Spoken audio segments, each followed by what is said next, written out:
Gumawa nga pala ako ng pork barbecue. Ito nga pala ay own version ko lang. Marami tayong paraan kung paano gumawa ng pork barbecue. Ito naman yung style ko kung paano gumawa nito.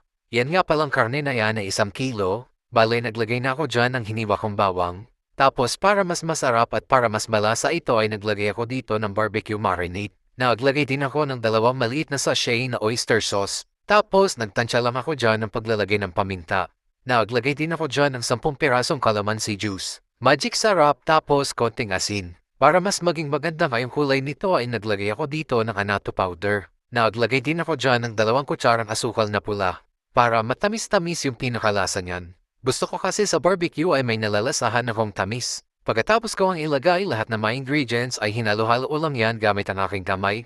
Bale, binabad ko lang yan ng siguro mga 5 hours. After nga na maibabad dito ay tinuhog ko na nga ito isa-isa sa barbecue stick.